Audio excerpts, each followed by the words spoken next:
গত কয়েক বছরে বাংলাদেশের শেয়ার বাজারে বিনিয়োগকারীরা অসংখ্য ইকুইটি তাদের হারিয়েছে এবং বর্তমানে যে প্রাইসগুলোতে স্টকগুলো রয়েছে সেগুলো অলমোস্ট অনেক বেশি আন্ডার প্রাইস এবং এটা খুবই স্বাভাবিক এবং একটি নর্মাল ব্যাপার। কখনো যদি ইন্ডেক্স এখান থেকে ঘুরে অসংখ্য শেয়ার অনেক তাদের ইকুইটি আবারও ফিরে পাবে। প্রশ্নটি যে জায়গায় চলে আসে যে ঘুরবে কখন, কারণ এটা এমন একটা বিষয় যে মুখের কথায় বা অল্প কিছু পরিমাণ টাকা পেয়ে গেলাম মার্কেট এখান থেকে ঘুরে দাঁড়াবে, বিষয়গুলো আসলে এমন না। এখানে অসংখ্য বিষয় রয়েছে, ছোট্ট ছোট্ট জায়গা রয়েছে, সংস্কারের অনেক কিছু রয়েছে। এই জায়গাগুলো যখন প্রপারলি ওয়ার্ক করবে এবং ইন্টারেস্ট রেটের ব্যাপারগুলো যখন পুরোপুরি মার্কেটকে সাপোর্ট দিবে, তখনই দেখা যাবে যে মার্কেট এখান থেকে একটা ভালো উত্থান ঘটবে। প্রশ্ন খুব স্বাভাবিকভাবে চলে আসে যে আমার কাছে বর্তমানে যদি 10 লক্ষ টাকা থাকে, এই 10 লক্ষ টাকা আমি কোন ধরনের স্টকে ঢুকাবো? আমি কি নতুন করে এক্সপেরিমেন্ট চালাতে পারবো এই মার্কেটে? মার্কেট কি আপ ট্রেন্ডে আছে? এই প্রশ্নগুলো যখন চলে আসবে, ডেফিনেটলি আমাদেরকে এমন কিছু স্টকই বের করতে হবে যে স্টকগুলোতে আমাদের ফান্ড না বাড়ুক, অ্যাটলিস্ট যেন না কমে। আর সাইডওয়েজ যখন চলবে, এই স্টকগুলো থেকে যেন আমরা মোটামুটি জিগজ্যাগ আপস এন্ড ডাউনস এর মধ্যে আমরা বাই সেল করতে পারি, আমাদের অস্তিত্বকে আমরা সুন্দরভাবে টিকিয়ে রাখতে পারি। সো এই মিশন বা এই চিন্তা ভাবনা থেকে আপনাদেরকে গত সপ্তাহে লাস্ট ভিডিওতে আমরা দিয়েছিলাম BRAC bank as a watch list, এবং সেই ওয়াচ লিস্টে আমরা বারবার বলেছি যে এটি কোনো রিকমেন্ডেশন বা আপনাদেরকে কোনো বাই করার জন্য আমরা কোনো সাজেশন বা এই ধরনের কোনো কিছু আমরা দিচ্ছি না। আমাদের কাছে যে জিনিসটি মনে হয়েছে, স্টকটির লাস্ট 3 কোয়ার্টারে তাদের আর্নিং যথেষ্ট ভালো, সাথে তাদের যে একটি বড় শক্তি যেটি বিকাশ এবং তাদের প্রতিদ্বন্দ্বী কম্পিটিটর যারা রয়েছে নগদ বা আদার্স, তারা এখন বর্তমানে অনেক পিছিয়ে। এবং রিসেন্টলি নগদের যে বিষয়গুলো ঘটছে, মোস্ট প্রবাবলি বিকাশ যতটুকু আধিপত্য রেখেছে আরো হয়তো বিকাশের দিকে আধিপত্য আরো বেশি বাড়বে।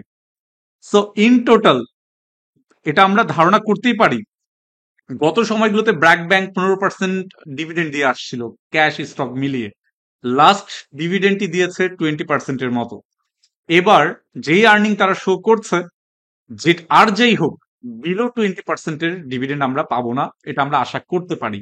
সো অ্যাবভ 20% যদি আমরা এখান থেকে পাই, সো বিফোর ডিভিডেন্ড আমরা এখান থেকে কিছুটা মুভমেন্ট পাবো। আর এই স্টকগুলো থেকে ধরে নিলাম ধরে নিলাম যে কোনো কিছুই হলো না, অ্যাটলিস্ট আপনার ইকুইটির জায়গায় ঠিক থাকবে যদি আপনি লো রেটে কিনতে পারেন।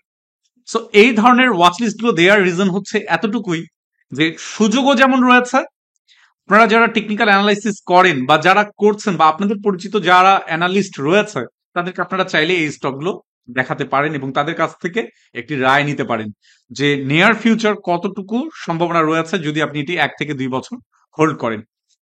সো আমরা চেষ্টা যেটি করছি যে মার্কেটের সব থেকে যে সেরা টেকনিক্যালি যে ভালো পজিশনে রয়েছে, ইন টার্মস অফ ভালো একটি র্যালি রিসেন্টলি ফ্লাই করার মতো সুযোগ রয়েছে, যথেষ্ট স্পেস রয়েছে, এবং যেখানে রিস্ক যে লেভেলটি, রিস্ক ম্যানেজমেন্টের যে জায়গাটি, সে জায়গাটি খুব সুন্দরভাবে কাজ করার মতো সুযোগ রয়েছে, রিস্ক লেভেল অনেক জিরো বা অনেক কম। এই জায়গাগুলো আমরা ফাইন্ড আউট করে আপনাদেরকে দেওয়ার চেষ্টা করছিলাম। সো আর কথা বাড়াবো না, ব্র্যাকেট যে বিষয়টি আমরা আলোচনা করেছি আজকে, ঠিক এরকমই দুটি স্টকের কথা আমরা আজকে আপনাকে জানাবো। সো একটু কেয়ারফুলি শুনবেন। স্টক দুটি হলো গ্রামীণফোন এবং রবি। আমরা পূর্বেও টেলিকমের এই দুটি স্টকের কথা আপনাদেরকে জানিয়েছিলাম, এবং রিসেন্টলি আমরা জানি যে রবি এবং জিপি দুটোরই কিন্তু সামনে dividend, final dividend. So final dividend 3rd quarter পর্যন্ত তাদের ডিক্লারেশন অলরেডি করা রয়েছে। ফাইনাল যে ডিভিডেন্ড, আমরা রবির ব্যাপারে একটু বলে নেই। রবির প্রিভিয়াস যে কোয়ার্টারগুলো ছিল, মানে পূর্ববর্তী বছরের, সেই বছরে তারা সারা বিপিএসও মোটামুটি 10% তারা ডিভিডেন্ড দিয়েছিল। এবারের যে ইপিএস তারা ক্যারি করছে, যে আর্নিংটি ক্যারি করছে, এটা মোটামুটি আমরা একটু নিশ্চিত হতে পারি যে বিলো 10% দেওয়ার সম্ভাবনা নেই, ভালো ডিভিডেন্ড আসতে পারে। সেই সাথে যে জিনিসটি আমরা সবসময় মার্কেটে একটি প্রচলন বা একটি বিষয় দেখতে দেখতে আমরা অভ্যস্ত, তা হলো প্রতি 3 বছর পর পর লকিং ফ্রির একটা ব্যাপার চলে আসে। সো অলরেডি রবি তার একটি সময়, তার মার্কেটে লিস্টেড হওয়ার পরবর্তী একটি সময় তারা অলরেডি কমপ্লিট করে ফেলেছে। সো এখন বর্তমানে তারা যেই অবস্থা থেকে তারা যাত্রা করে এসেছে, বর্তমান প্রাইসকে আমরা চিন্তা করলে এখান থেকে সেই জায়গায় যাওয়ার মতো একটি যথেষ্ট সুযোগ রয়েছে। সেই সাথে আমরা যদি গ্রামীণ ফোনের কথা বলি, গ্রামীণ ফোনের সাথে যতগুলো এমবার্গো বা অবস্টাকল ছিল গভর্নমেন্টের সাথে ওভারঅল তাদের বিজনেস, তাদের যে কোনো বিষয় নিয়ে, সেই জায়গাটি থেকে এখন যথেষ্ট তারা শিথিল আমার বিশ্বাস। এবং নিয়ার ফিউচারে তাদের করার মতো অনেক কিছু রয়েছে, কারণ জিপি ইটসেলফ অনেক জায়ান্ট। এটার সামনে বিজনেস গ্রোথ দেওয়ার মতো যথেষ্ট জায়গা রয়েছে, যথেষ্ট সুযোগ রয়েছে। সো এই দুটি স্টককে আমরা এখন টেকনিক্যাল পয়েন্ট অফ ভিউতে দেখার চেষ্টা করব। সো এবং গ্রামীণ ফোনেরও earning so far so good. So আমরা এখন একটু জাস্ট টেকনিক্যালি স্ক্রিনে গিয়ে দেখার চেষ্টা করি যে কেমন অবস্থানে রয়েছে। Let's go. জিপির ক্ষেত্রে যে ওয়েবটি দেখাবো এটি খুব ডিটেলসে দেখানোর কিছু নেই, আমি জাস্ট 1 2 3 করে দেখাবো, A B and C. So এভাবেই দেখাবো। বিটা হয়তো কন্টিনিউ করছে, যেটিকে আমরা সাইডওয়েজ বলতে পারি, যে সাইডওয়েজ এর মধ্য দিয়ে চলছে। এবং সব থেকে আকর্ষণীয় যে ব্যাপারটি সেটি হচ্ছে বিফোর ডিভিডেন্ড, যেহেতু তাদের থার্ড কোয়ার্টার গেছে, বিফোর ডিভিডেন্ড তাদের যে ভলিউমটি, সেই ভলিউমটি একদম কমে এসেছে। আর আপনারা যারা একটু ডে ট্রেড করতে পছন্দ করেন বা এই ধরনের ট্রেডিং অপরচুনিটি গুলো নিতে ভালোবাসেন, বা যাদের ট্রেড করাটি খুবই বেশি জরুরি, তারা চাইলেই এই আপস ডাউন, আপস ডাউন, আপস ডাউন, এই আপস ডাউনস এর মধ্যে আপনি আপনার বিজনেস গুলো এখানে টুক করে করতে পারেন। এটার মধ্যে আপনি আপনার হ্যাপিনেসটা ধরে রাখতে পারেন।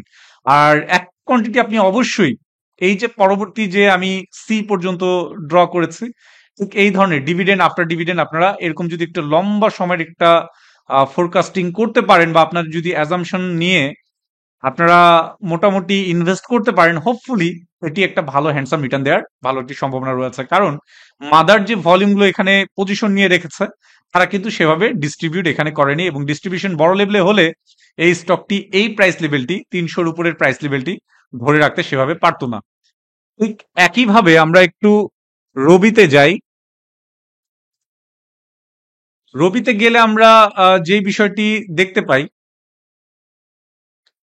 রবির গ্রাফটি হয়তো এতটাও স্মুথ নেই, কিন্তু রবির ক্ষেত্রে আমরা যে বিষয়টি দেখতে পাই যে এখানে একটা ডাবল টপের বিষয় তৈরি হয়ে আসে 35-36 এই লেভেলে। এবং এখানে যেই র্যালিটি তারা দিয়েছিল, বড় একটি র্যালি এখানে দিয়েছিল, সেই র্যালির পরে কিন্তু কারেকশন হয়েছে। বাট সেই কারেকশনটি হয়েছে ঠিক, আমি একটু আপনাদেরকে দেখিয়ে দিব। সেই কারেকশনটি কিন্তু তার স্টার্টিং পজিশনের এই লেভেলে কিন্তু আর আসতে পারেনি, 20 টাকার এই লেভেলে আসতে পারেনি। ইভেন যে জায়গা থেকে সে একদম ইনিশিয়াল শুরু করেছিল 22 টাকা 30 পয়সা, সেই লেভেলটি আসার পূর্বেই কিন্তু এখান থেকে বায়ার চলে এসেছিল। সো বোঝাই যাচ্ছে যে এটাও আপস অ্যান্ড ডাউনস এর মধ্যে বারবার কিন্তু বিজনেস দেওয়ার একটি চেষ্টা করছে। এবং ফাইনাল ডিভিডেন্ডের পূর্বে, যেহেতু সামনে ডিভিডেন্ড, ফাইনাল ডিভিডেন্ডের পূর্বে যদি এটা আবার কারেকশনে আপনারা মোটামুটি পেয়ে যান, যদি নিচের দিকে আপনারা পেয়ে যান কারেকশনের মধ্যে, it's a very good price level এই এই স্টকটির জন্য। এবং এই স্টকটিতে পেলে আশা করা যায় যে বিফোর ডিভিডেন্ড আবার একটি নতুন জাম্প করার ক্ষেত্রে আপনারা এখান থেকে একটি রিটার্ন পেতেই পারেন। আর জিপির ক্ষেত্রেও যে বিষয়টি বলে নিতেই হবে, কারণ স্টপ লসের একটা ব্যাপার থাকে। যদি কোনো কারণে জিপি আপনাদের ঠিক এই প্রাইস লেভেলটি নিচে চলে যায়, 303 টাকার নিচে চলে যায়, তাহলে বুঝতে হবে যে স্টকটিতে আপনার জায়গাটাতে আপনি স্টপ লস আপনি নিতে পারেন। কিন্তু আশা করছি যেই ধরনের ভলিউম ড্রাই হয়েছে, এই ধরনের অবস্থার মধ্যে হয়তো আপনার যাওয়ার দরকার পড়বে না। সো এই স্টকগুলো আপনাদের সাথে আলোচনা করার উদ্দেশ্য এতটুকুই, যেন আপনারা এখান থেকে ভালো ট্রেড মেক করতে পারেন। সো সবাই ভালো থাকবেন, অন্য কোনো ভিডিওতে দেখা হবে। আল্লাহ হাফেজ, আসসালামু আলাইকুম।